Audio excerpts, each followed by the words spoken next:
Welcome to the Naked Podcaster. Get ready to hear the story of someone strong enough to bear it all. The Naked Podcaster is a representation of freeing yourself, giving you permission to be real in all your quirkiness, baggage, struggles to success, and tragedy to triumph. I'm so excited you're joining the journey. Your past doesn't define you, but it does lead you on a path to today. Let's get naked. Hello, welcome to the Naked Podcaster. Today I have Martha Petrashevsky. I really did try to not botch that. No, Petrashevsky. Pretty good? That's right. You got it. You go by Martha Riley, which we can all pronounce. So welcome. How are you? I'm doing great. It was kind of raining all day today, so this is a nice little end cap of the day. Yeah, happy Memorial Day. Yes. Recording on Memorial Day. So tell me what you do now. I have your website up and it's really funny. So dive in and just share with me all about that. Yeah, I host a podcast and it's called Shit You Need to Know. And it's a podcast really for millennials trying their best to figure out their life, because there is so much shit that they don't teach you in school and stuff that, you know, is going on in the world today that we don't know about, that we should know about. So really, the podcast was sort of born out of my coworker asking me a question. Well, it was born out of a couple things, but one of them is my coworker asked me a question. She's like, Martha, I'm about to turn 26. I don't know what to do about health insurance. Because at that age, you switch over from, you know, you get off your parents and you have to get your own. And I was like, okay, well, like I go to the doctor a lot, and not for anything bad. I just, you know, have a lot of issues sometimes. But I was like, okay, well, like how much do you go to the doctor? What prescriptions do you have? Like, is it just birth control? Is it more than that? And I realized like I knew all these things from my own experience, and I was like, cool, I can totally help people learn those things. So that's what I do now. That is my side hustle, but as a full-time job, I work at a company called 3M up here in Minnesota. You may know them as the Post-it manufacturer. And I work as a free trade agreement analyst. So I help make sure items are compliant for free trade agreements, and I'm falling asleep even saying that. So it's super not exciting. The podcast is the fun part of what I do. Well, it's nice to have something that pays your bills. For sure. And the title is sexy. So that I love. Tell me how old you are right now. I am 25. I was born in 94. So I have a daughter who was born in 92. So I gave birth to millennials. Thank you, and I'm sorry. We're doing the best we can. I know. So it's interesting, kind of the disconnect, like you said, about the health insurance, because I raised my kids very specifically so that they would know what they needed to do when they left home. Mm-hmm. Having said that, every one of them leaves home. They think they have they know everything. I am an asshole and I have no life experience and I'm wrong. And they move out, and then every single one of them moves back in. And that conversation goes something like, oh my God, I had no idea. And you're so right. So even when you have parents who really prepare you and are a massive safety net, for whatever reason, that's difficult. So tell me about that. I'm moving back in with my mom too. So I am right there with your kids. I think my mom was definitely the type of person, and I grew up in a happy family. They didn't get divorced until I was in college, and we can talk about that later, but they were very much like not always there just because they were working parents. And so my mom's like, okay, you need to call the doctor yourself. And I was like, what the fuck are you talking about? I've never done that. So I was like making doctor appointments when I was 16, and I was like doing all these things, making sure that, you know, I had the health insurance. I found rent, you know, places to rent in college by myself. I was doing all that. And I know some kids like who didn't do any of that. But at the end of the day, it's a different generation and things just kind of get expensive, or your parents did a really great job, but maybe they missed that one key piece of information. Like for me, it was the money thing. We were not great at talking about money. And here I find myself moving to my parents' house to save money because I spent too much. So I think it just depends. Like parents can be really great, but I think it's a really huge burden to have to try to teach everything about everything to your kids. So you know, you did great. I'm sure you did great. I did awesome. She moved into her first college like apartment, and the other girls there, it was 4 girls, and one of the other girls was like, oh yeah, so the dryer, you have to do it like 3 times because it just doesn't dry. Yeah. She called me and she's like, Jesus Christ, Mom, I checked the lint trap and it was so full I had to call maintenance to help me hose it, like suck it out. And it wasn't the dryer. Like, are they totally idiots? Like, they had no idea there was a lint trap in the dryer. That's funny. I know that even when you send kids out, I think one of the things I'm noticing about the millennial generation is that you guys are one of the first generations that really grew up with internet and social media and what everybody else's life looks like. And I imagine it's really hard to go out in the world. And I think money is probably one of the single biggest problems, and have it all figured out. Yeah, totally.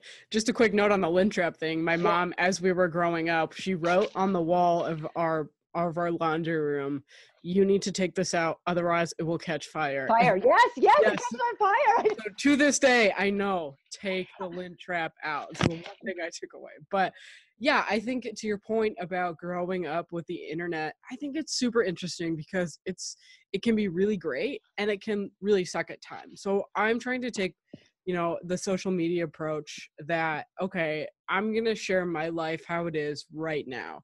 It's not always perfect. Sometimes I'll post pictures without makeup because I'm not wearing makeup now. I usually don't wear makeup. But today, and it's funny, today I just posted a picture of me. I was in a wedding last weekend, all dolled up. Like, I had my hair done, fake eyelashes on, and it got so many likes. So I think it's so weird to see what people like and what they don't like. And I think that can really mess with your head too. But it's also like the internet is great for, you know, learning fast things. Like, if I don't know something, I can just look it up. And so, I mean, I hope people don't just look up things and not listen to my podcast, but I think for that quick fix, it's super awesome. But it is also very destructive. But I've done many powerful things because of the internet. So I think it's worked for me, but I know that some people really, you know, they'll take it personally if they don't, you know, start their business or something, or they see a model. I'm rambling a little bit, but I think one thing a lesson that I learned recently was that I was looking at a plus size model on Instagram and I was just curious. So I like went to the agency page and looked up her measurements. If you didn't know that, you can do that about models. They have all their measurements there, which is kind of sick and gross, but we were the exact same size. And I'm like, am I plus size? Like, I don't get it. Like, no, I'm not. Like, I'm only a size 10. That's fine. So I think in that case, I went a little bit too far, but I was like, holy shit. Like, okay, Martha, calm down. It's okay. You're perfect and beautiful just the way you are. But yeah, I think it can get crazy sometimes, but it's also really good. It is. And I think you mentioned something else too. You said both your parents worked, so you were more independent and they made you do certain things. I think if you grew up with both parents working, which a lot of millennials did, or single parents, if they're not making you do things and holding you accountable for the doctor's appointments and stuff like that, you're not learning them. If you're not writing empty the lint trap or it catches on fire, you guys are not learning this. So I think that there's this balance of maybe not learning as much and being independent, but not necessarily in a good way. And then having such an inundation on social media and what life should be like that, you know, when you move out, it's not shrimp scampi and filet mignon. You can't put anything in the cart in the grocery store. And until you get out there and you're like, oh my God, I can't do any of the stuff I thought, you know, like, yeah, you probably aren't going to keep getting your nails done and paying rent. It's trial by fire. It is. And it's a different world than when I came out because we didn't have as many choices and we didn't have as much information. So you guys are struggling with more, but it is a really good thing too. So the question happened with the medical insurance and you had the answer. So when did you actually decide, oh, I know all the things. And if I don't know all the things, I'm really good at finding out. Yes. So that is exactly my whole brand. So it's actually kind of an interesting story. So around, I guess we can go back to like December of 2017, I hired my first life coach. And I was like, I don't even know what a life coach is, but my older coworker told me that she hired one and her life was good. So I was like, all right, give it a shot. So I hired my first life coach, and she was good. We like learned a lot of things about myself. Like, okay, I don't like my job. What can I do? And I saw the power of like what she taught me. So like affirmations and like writing down what you want, manifestation, and then like doing all the inner work. So since December 2017, I've always had a coach. And one of them introduced me to Tony Robbins. And this was before all that stuff that just happened, which is very complicated. But she introduced me to Tony Robbins. And so I bought a ticket to his live event. And I was like, okay, cool. This, I'm going by myself to Chicago for a weekend. I don't really know what's going to happen, but we'll give it a shot. And that event was so transformational, and I loved it. And I, he sucks people in, really. And so I was like, okay, great. I'm going to do things. I'm going to change the world. So I hired another life coach. And I wasn't like making progress on any goals because I don't think I really had goals at the time. So I bought another ticket to another Tony Robbins event, and this one was his like big one. So this one was Date with Destiny, the subject of his Netflix documentary, and this is like 6 days in Florida. All my friends are like, "You're going to Florida? Cool." I'm like, "No, man, I didn't see this on." We were there from 11 a.m. to 3 a.m. some days, so it was long. And I went by myself again, and I made friends there, so that wasn't an issue. But really, I think during the 4th or 5th day, we did a visualization and meditation exercise. And he was like, okay, like, just let it come to you. And at this point, you're so fucking tired. Like, I was eating bagels. Like, this is what I packed: 2 bagels, some cheese and crackers. I think I had fruit snacks and then like goldfish. And that was it. That's what I ate for 6 days. Because there's no food, really. The first real meal I had, we had time on the 5th day to go out and eat. So I had Panera. That was the first meal. But during this meditation, a word came to me, and that was the word teacher. So I'm like, okay, well, I don't want to be like a school teacher. So what else does that mean? So I kept meditating. And I was like, and then the word like book came through, and I was like, well, I don't really want to write a book yet. I don't think I have enough life experience. But then I was like, what if I do a podcast? And so I thought like that was the happy medium. So I came back from, that experience. I was talking to my life coach, and I was like, hey, I got this idea to start a podcast. And she's like, cool, just go for it. I'm like, well, I don't know how. So I had to research all that and then start it and just go for it, run with it. I was like, I told people about it, and I was like, hey, can you help me out? Do you know anyone who might be, interested to interview people, or like have me interview them? And I was lucky enough to have so many people be like, oh yeah, we know things that we can tell the millennial audience. And through that, I've just met so many interesting people and had such a great time. So that's how the podcast was born. Kind of a long story, but it was really out of this desire I had to teach people and connect with people, because you can do that, on Instagram, but you need to have like a personality component to it. And then like bringing the live, me talking, that's the personality. I think I'm funny, so it works out. You are funny. Your website is super funny with the podcast on it. So I also did the immersion by fire with the podcast, and you have to learn all the things. And once you do it, you realize, well, it's not that hard, but there are these steps. And, it's for people who have always wanted to write a book or want to do a podcast, just fucking do it. I mean, it's really, nothing is that hard. If all of us figured it out, you can figure it out, but you do have to figure it out. Mm-hmm. What were some of the biggest issues that you find with people your age after the life insurance? I've at some point, well, actually, let's take a chance and go back. So you said you grew up, parents didn't divorce till college. Let's go back to why. There are other reasons why you started this podcast other than people just asking you questions about stuff and realizing. So go back. So I love this question, and I know exactly how I'm going to answer it. Growing up, I was always kind of a black sheep. Like, I liked different music. I did different sports. Everyone would do like soccer, or they would like sing in the choir. I was on the swim team, and I played violin. So like I was different. I like different things. I had different friends. I was sort of that person who went to all the different friend groups. I didn't have just one, because I was interested in so many different things. And I was really grateful to my parents because they never limited me. They were like, oh, you know, okay, you want to read, do that. You want to stay inside, do that. Like I read Harry Potter most of my childhood. And so I still am a black sheep today.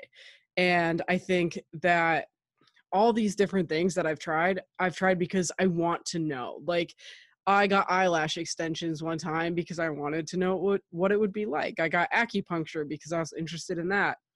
I wanted to, you know, study abroad in London. So I did that. So I've always been really like unencumbered by, you know, making these types of decisions until now, because I sort of ran out of money. But I think that's sort of why, you know, like I have all these different life experiences that other people haven't had. And maybe that's just because, you know, I grew up in a white middle class household. That already allows me some experiences. I also had great parents that sort of left me alone for the most part. They weren't, you know, hands off or anything, but they're like, okay, you do you, like, we trust you to get to school. Here's a car, just don't crash it. That's sort of that was their attitude on things. So having all that and like doing all these things really set me up to be a great podcaster, because I can tell all my stories of how I did things. I'm not sure a podcast you would want to hear on eyelash extensions for a whole 30 minutes. Maybe you would, but I think there are other things that I've learned in like being different and being an introvert and trying to survive in an extrovert's world, I guess, that allowed me to tell my story. And I'm really thankful for that. And I've also had some other experiences in my entrepreneurial background that we can talk about too. But I think those were like, okay, like people are interested in me. They like what I have to say. I did it once, I can do it again. So that's sort of how it all got started. It's interesting that you talk about being an introvert, which I wouldn't have expected. Right. That kind of threw me off a little bit, and not because of the interview, because in an interview you're expecting to be on, but just because you've been more ballsy about just like, okay, I'll just try it. You know, let's try that. Or I wonder what that's like. And not everybody feels that way. No. So that's a surprise to me. And it's great that you had parents that supported that, and that you were the type of kid growing up that didn't abuse that, you know, that did cool things. And I think it's awesome that you're moving back and you're getting things. I mean, like I said, all my kids have. It's a great option when you have it to be able to do that and have that safety net. I know a lot of people in my generation, it was a sink or swim thing. And I always wanted to be able to do the safety net thing for our kids, and we have, and it's so much nicer to like, oh, you get to breathe and get it. And I also know that the second time that they move out, because they've had the experience and they kind of fell on their face a little bit, and then they come back home, when they go out that next time, they're good, they're solid. So you experienced all these different things, and then you get to let other people your age know what it was like, or answer those questions. Yeah. So, yeah, I think, and going back to the introvert point, I think I actually didn't realize I was introverted until someone was like, no, I don't think you're an extrovert. Because I'd always been self-identifying as an extrovert because I do love people. I love talking to people. But she was like, well, it's about how you get your energy. And I was like, yeah, like I need to take naps after I go out. And I was like, oh, that's not normal. Like a 3-hour nap isn't normal. So that came into play. I was like, oh yeah, no, I'm an introvert, but a very socialized one. I like people. So yeah, I also forgot your second question. Can you answer? That's okay, because we're going all over the place. Yeah. We can go in a different direction. That's okay. I mean, like my husband is extroverted, and he's the most antisocial extrovert I've ever met. You know, we're both extroverted. If I can get him out the door to something, he has a great time, but you have to kick his ass literally out the door. And I'm like my dad.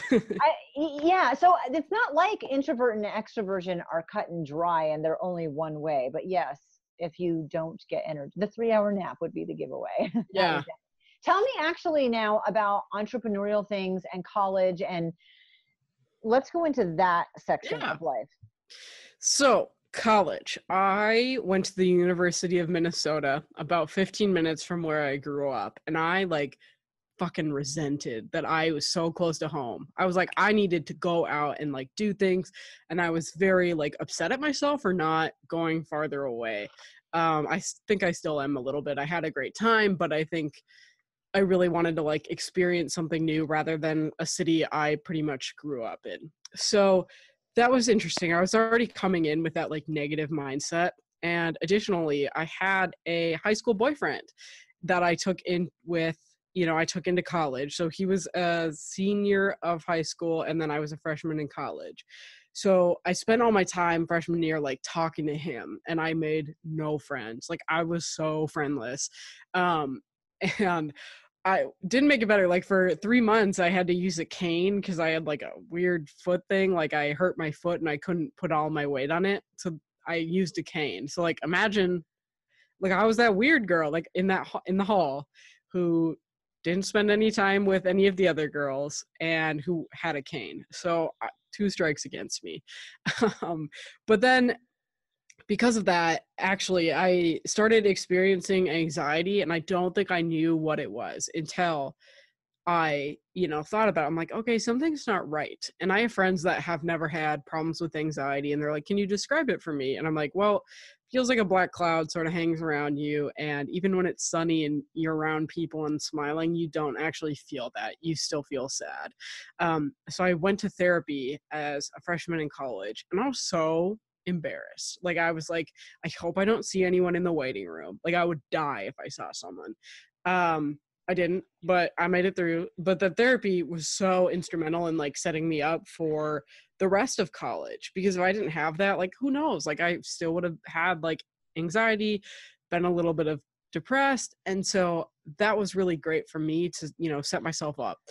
Eventually I broke up with the boyfriend, and well, he broke up with me, semantics, but we broke up, and then I studied abroad in London for 4 months. I went by myself, so that was really cool. I had a lot of great experiences there. So I come back junior year. I'm like, okay, first 2 years, meh. Like year and a half, I didn't do so hot. I wasn't doing so hot in school. Didn't get good grades. When my mom asked me, she's like, okay, we need your transcript to get, car insurance discounts. I remember telling her, I was like, are you sure? Like, is there any other discounts that you can get? And she's like, okay, tell me what's up. And I was like, well, I don't have a 3.0 right now. I got some C's in classes and I didn't do so hot. And she was like, oh, well, I didn't either. So that's okay. Like it was totally chill, and I made a way bigger deal out of it. But after, the grade part, did I talk about studying or? Yeah, you mentioned that you studied abroad. You did a year and a half, and then you went to London for 4 months to study? Yes. So, yeah. Okay, I'll just kind of go back in. But, okay, so after the first 2 years of college, junior year was approaching. And this is where I really got to take like business classes that I enjoyed, because I went to school to be a business major. And that was so fun for me, because that's like how I use my brain. I'm like, okay, like I can get behind this strategy stuff. I can get behind all of this. It makes sense to me. So that's when I really started to do well in school. I took classes that I liked, minus like, I think a physics class, it was a biology class, minus a biology class. The last 2 years of college were pretty much focused on like my major and what I wanted to do. So senior year of college, I actually took this class called Entrepreneurship in Action. And it was a year-long capstone class where you got to essentially like build a business from start to finish. So the business that I helped build, it was my idea, but I had a good team behind me, was we wanted to create backpacks for young students with autism, because they have a bunch of sensory needs that aren't necessarily met. So kids with autism, some fabrics can feel really scratchy, or the lights can be really bright, or it's super loud, and they just get really overwhelmed. And especially school, like the bells are ringing, there's lots of kids. So we thought, okay, cool, that's like a really good, like niche to fill. So these backpacks sold like hotcakes, really. We did a Kickstarter and we raised more money than I had ever seen in my life. It was like $32,000 all for these backpacks. And I was like, whoa, the support, this is crazy. So we sold those and we ended up getting a lot of media attention. We started off with the Star Tribune, which is like a local Minneapolis newspaper. And then we got picked up by the HuffingtonPost.com. And I was like, holy shit, like this is crazy. So it just kept going. Like people bought these backpacks, they loved it. And that's where I really got like my entrepreneurship gene. Like I was like, okay, I taste success. I know what this is. Unfortunately, we ran out of money and we had to stop. But for a short, well, it was like 2.5 years we sold backpacks, and no one has reached out to me saying that they hate it. So hopefully they're all still using it. And yeah, I hope they love it. That was the first like bug then for you to be an entrepreneur. Yes, it was. And I think it was because I was like in control of everything. Like I was designing the product, I was doing the marketing, I was talking to customers, and it just made sense to me. Okay, we're solving a problem that you have, and I can help solve that. And that felt really good too. That was also like an ego booster. That's awesome. What have you done or thought about doing? Now you graduated college Yes. to become a free trade agreement analyst for 3M. Yes. Thrilling. What was your degree in? Supply chain management, and then I double majored in entrepreneurial management, which is a really cool major for a college to have. That is a really cool major for a college to have. What are the plans? I know a lot of us, most of us need a job to pay the bills while we do the passion thing on the side, until the thing on the side becomes enough to support and you kind of wean off one into the other. So I'm interested to see in what ways you want to expand what you're doing. Yeah, I think that's a great question, and something I don't know if I have a great answer for. I've thought about a couple things. One thing that I really like to do, and this might be a funny story to tell, but I've been on a ton of dates in my life. And oh my God, I'm so excited about this. Okay. Go. Yes, go. Okay.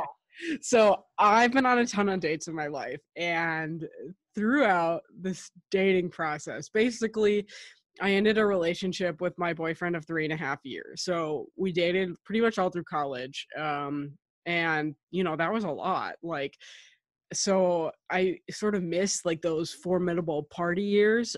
So I needed to make up for lost time, basically. I went on so many dates. A lot of them I regret. Definitely some one night stands, which I don't regret. They were pretty fun. And so all throughout this is kind of weird, but I kept a blog. I kept a blog of all these first dates that I went on, and like weird shit that they would say, weird things that I would say. And so I was like, oh, okay, like I'm actually kind of good at this now by the end of it. I'm in a relationship now. So I guess all of the skills that I learned along the way paid off. But I know that introverts have a really hard time dating and putting themselves out there. So I was like, okay, how can I help introverts, put themselves out there, go on dates? So that's what I want to do. I want to become like this sort of dating coach, not dating expert, because I think expert is a weird term, but I want to help people who don't know how to make a dating app profile, or don't know what to talk about on a first date, or, okay, he said this, what does that mean? I'm like, then I would talk about that. So I really want to like build that up, because I think it's so important to like have fun dating. And I think a lot of people don't. I think like at the beginning of when I was dating, I was like dead set on finding a relationship, but I didn't take the time to sort of like, find myself after this relationship. I didn't know who I was. I actually went to a concert with my ex-boyfriend about 2 months after we broke up. And it was Sam Smith, who's like a, crooner basically. And I cried the whole time. It's so embarrassing. But so I was like, okay, I'm not ready for a relationship yet. So let's just have fun. So I went on dates, met a bunch of guys. And then I want to help people do the same thing and have fun, especially if they're coming out of relationships and maybe they've never had to use a dating app before. Because I know some people are like, Tinder, like, isn't that the hookup app? I'm like, yeah, it can be, but there's more, it's very nuanced. So that's what I want to do, build that up and sort of weave that in with my podcasting, because it's, again, stuff that I have experience with that other people don't. Plus I think it's just fun to tell people how to date and like do all that stuff. I can't believe you kept a journal of every first. That is like the most brilliant thing ever. I know. There's over 25, so I have so many data points. Oh my gosh. So that would be a totally fascinating conversation to have just in and of itself. And who knows where that will go. I have followed, I'll think of who they are, and when I do, I'll blurt it out. But so on your website, there is the top 10 first date conversation topics that people can you used to think that matching sweatsuits were the peak of fashion. Yeah. So I was a nerd, but I'm a slightly cool nerd now. It's called The Art of Charm, and they're two guys that help people do dating, and they have this whole series that you can do, and you don't have to be a guy to do it, but this series, like these steps that you do and with videos, and you post them on their group, and people give you feedback for when you're just really awkward and needing that self. Anyway, you should look them up. That's really that sounds interesting. Yeah, it's very interesting. So with Shit You Need to Know, the podcast, what are the topics that get the most exposure or comments? What do people gravitate towards? Have you figured some of that out yet? Yeah, that's a great question. What things people people tend to graduate towards the realistic things. So my top episode is a real estate episode, actually, like how to buy a house, how to do that stuff. People also loved the millennial finance episode, how to, save, get out of debt and stuff. And I have a really good one coming up, and it's finance for couples. And I think people will love that too. But then my next popular one is actually confidence. So like how to be a more confident person, what you can do to sort of like, up level your life, basically.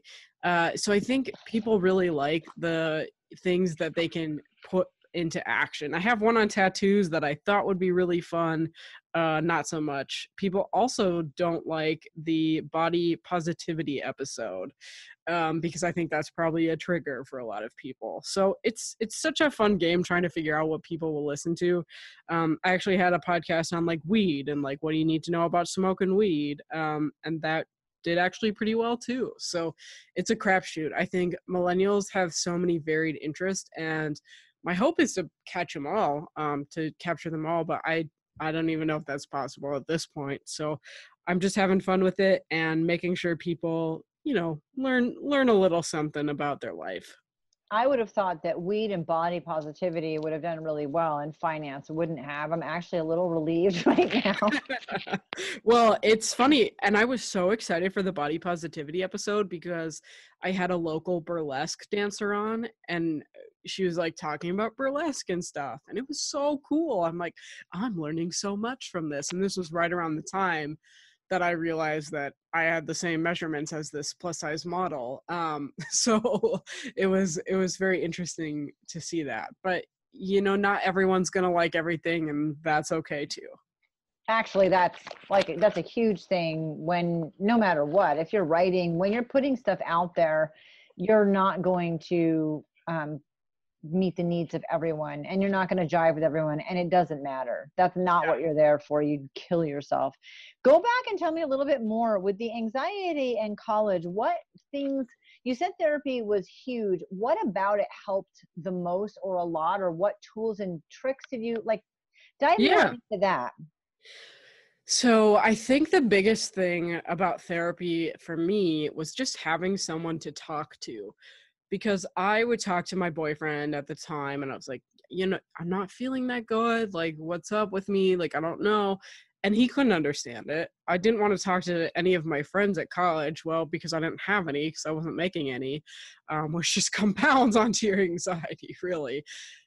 It's because, like, coming from a high school background where I was good at things, like I was, I had lots of friends, I did well in school, and then flipping that switch immediately to college where you're like, fuck, I'm just sort of like middle to average and in with everyone, which is, I'm very interested to see how people in Ivy Leagues do, because I've heard that is just a hellish environment because everyone's good. But anyways, I think that what helped with therapy was talking to people who understood. I ended up doing a group therapy program my last year of college with other women, and that was like so fun, and I wish I was still in touch with them, because we all were sort of dealing with the same thing. And that made me realize, oh, I'm not alone. Like, people go through this every day. And I think that was like probably the biggest thing. Like, I can talk to people about this. I don't have to feel ashamed, and other people are having the same experiences. Did you think that you were alone and just overwhelmed with that? Oh, 100%. I did not go to parties, and everyone else around me was going to parties. And I was like, well, what's wrong with me? But I felt that I didn't have anyone to talk to because I was that, weird kid that wasn't making any friends. But it turns out that a lot of people they just were hiding it in different ways. And like, maybe they would go out and binge drink for a weekend, and that would be their way of dealing with it. Mine was just, let's, go into the shell and like be protected by my shell. That's something that I did. So yeah, but I totally felt alone, which is so sad. Like, that's my goal also for this podcast. I do have an anxiety episode, and next week I'm having a therapist come on and talk.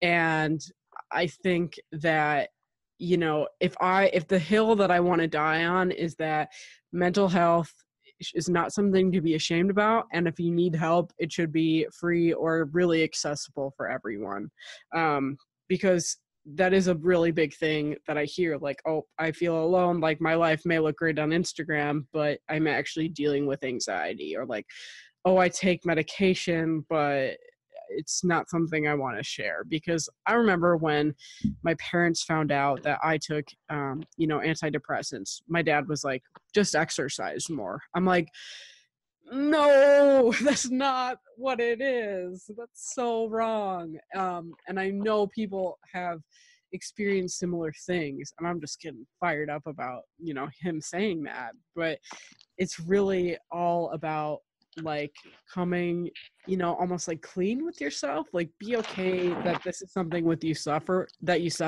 with, because I find the more that you're open about it, people will come out of the woodwork and tell you, I've felt the same. And that's a great thing about the podcast with anything that you talk about, is that it gives people an opportunity to say, oh, I didn't know, or I was there. Yeah. And I asked that question specifically because I think that most people who are going through that stuff, that freshman year of college, feeling all alone, anxiety or depression, most people do feel alone. And that is the saddest thing, because it's the last time that you want to feel that way. It's like the worst time for you to feel that way. And most people do. So did she teach you to reach out to people? What did you do to bridge the gap between feeling alone and not having friends and doing better? I think it was really sort of like force. Like I had, and this is maybe not a great answer, but I had to force myself to do these things. Like, it was a lot of inner work. So once I, got the anxiety under control, and I made maybe one or two friends here and there, like I would reach out to, my roommate, for example. My freshman year roommate was my first real friend in college. And if I didn't have her, I would probably not have any friends. So she introduced me to other people, like other people in our hallway that I had missed out. And so I became friends with them. And once I was like myself and comfortable with myself, I think that's another big thing that therapy can help you do, is that it can teach you to be comfortable with who you are, and living with anxiety is not something to stop you. It's just something that, okay, it's like a bad knee, right? Like, you don't have to be ashamed that you can't run on a treadmill. You don't have to be ashamed that, you got the short stick when it came to feeling positive all the time. So I think being myself and realizing that, oh yeah, like I'm actually a cool person. Not to toot my own horn, but I think I am pretty interesting. So once I realized that, and I let people know, like, okay, yep, it's okay to come into my circle and it's okay to learn more about me, I found that people were really accepting. I mean, I generally believe that humans are nice people. And, it just takes one person. It just takes one person to reach out to you and like you and have a good time. So I think that's what really helped, was learning how to be okay with myself. That is awesome. What happened, just to kind of tie up this as a loose end, what happened with the depression medication?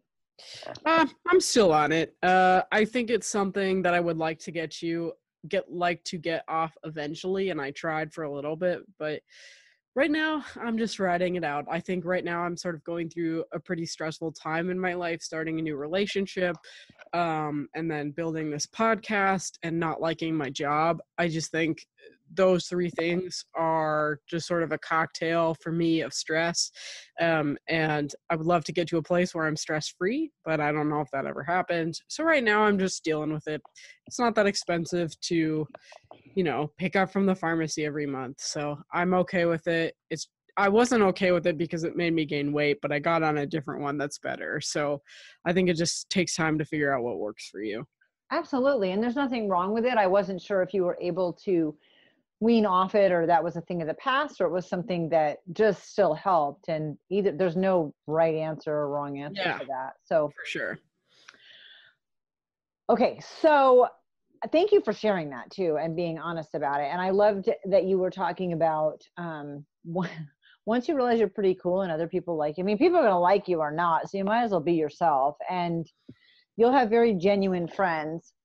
And then, is there anything on your website you say, sorry, I keep laughing, but there's no other way to put this. It's okay. You ever ask yourself, what the fuck is going on? Yes, yeah. Every day. So there's this overwhelm. How do you manage the overwhelm and sort it out into topics and then learn about it? Because you have to do that before you can put it on the podcast or talk to somebody else. And you're talking politics, friends, money, relationships, family, environment, the whole thing. Mm-hmm. How do you choose the subject matter and stay out of that overwhelm? Yeah, I think that's a good question, but I don't know if I have a good answer to that. I think I sort of just pick what's interesting to me at the moment. Like I find interesting people on Instagram or on Facebook groups. I'm like, okay, I think millennials would like that. I have some friends that know I would like that. And I sort of think about like my ideal listener and my ideal client and what they would like. So because my ideal client is really myself. I'm making this podcast for myself as much as I am other people my age. So if I find something interesting, I'm like, cool, that sounds good. Let's do it. Like I had, and sometimes I'll get pushback. I was talking to a friend and I was like, oh, like I have someone coming on to talk about abortion. And it was a very well done interview. It's not out yet, but she was so like great about it. And she's like, it was very matter of fact and it wasn't political at all. It was very neutral. And she's like, well, I think that's too much. People will be triggered by that. I'm like, cool, then you don't have to listen. My point is not for everyone to listen. It's for people to, take what they need and leave the rest, I guess, because some of the, podcasts I listen to weird podcasts like Game of Thrones podcasts, but I listen to those for a very specific reason. But this one is sort of like, think of me as like a college professor. Like I'm teaching you some skills that maybe you didn't get in real life, but I'm not going to expect you to retain all the information. Just take what you need so you can, feel good about yourself and be informed and entertained. Because at the end of the day, that's my goal. That is awesome. Now on the freebies, the dating help, I still just freaking love that. The dating help is the thing that you have there to build up so people can get your 10 usually I go on people's websites and get it. That would have been a little weird for me to have downloaded. But I also didn't see it fast enough, or I would have been all over it.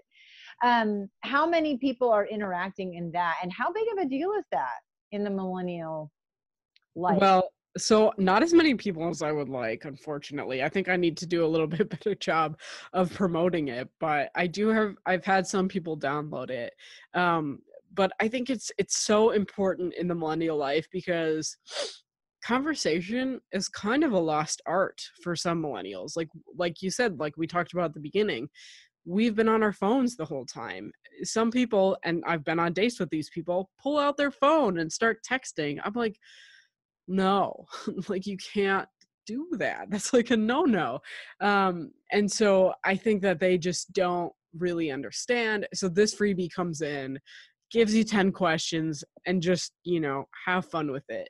Because the point of, having a conversation on these first dates is to really like see if you want a second date. It's not to see if this person is going to be the one you marry, the one you settle down with, if that's the goal. It's to just get to know them, have fun, and see if you would like to hang out again. So the questions that I ask or that are on the freebie are very fun questions, but I also think that the way you ask them is important because you can get more meaning from that. So one of my favorite questions on there is, would you bring a friend Taco Bell or insert any fast food chain? And so I ask that because I was having I think it was like my 23rd birthday party. I was at a distillery and I was so hungry. So I texted my friend and I was like, hey dude, can you bring me Taco Bell? Not expecting at all that he would bring me it, but he did. He came through and it was awesome. And so asking that on a date, I think is super interesting because you can find out if that person, would do that for their friends. And I think that's important value too, right? Like having a good sense of community, being loyal to your friends. So I think bringing it back, conversation is very nuanced, and asking these questions that maybe are fun, maybe are a little silly, can tell you more about a person than, if you ask on the first date, hey, tell me about your values. Like, you can't do that because that's a really deep question that a lot of people aren't going to know how to answer. So the questions are to have fun and to learn a little bit about your partner and just to roll with it, because I think, you can ask what you want and you could get the same results, or you could ask what I tell you to ask and have a lot more fun. It's interesting, and I'm glad. I was trying to get to this point for this reason, that conversations are so difficult. I think it is a lost art, and even it doesn't matter what generation you are now that we're all used to having phones and instant access to all of this information and all of these people from everywhere. You can stand in line at Starbucks and everyone is just face down into their phone, and it feels to me like this desperate attempt to connect. But if you just looked up and had a conversation, the connection would be, it's all around you. You don't need to be online to connect with people, but somehow it's easier, and part of that is because it's a little distance. So you're not putting yourself out there the same that you would to the person standing in line next to you. Totally not. I think, and honestly, I am that person sometimes. Sometimes I don't want to talk to people, but when I want to talk to people, I want to talk to people. I want you to tell me your life secrets. I want you to tell me something that no one else knows about you. That's a little intense for some people. Shout out to my boyfriend for rolling with it. But is that one of the questions you asked him first? No. I mean, I would have to think about that. I think I made the freebie after we started dating. No, but I did tell him, I was like, because I told him about the podcast, I was like, oh yeah, I can expense this. So I was like, yeah, this is actually a business dinner for me. So I know that was really bad. So I'm not, I'm like, oh my God, why did you even agree to go on a second date with me? But I'm not perfect, but I've been around a few times, so I know what works. That is awesome. It is a lost art, and it's really, I mean, it's nerve-wracking to have conversations no matter what generation you are. It can be an introvert or extrovert, but now I think you guys have completely lost how to do it.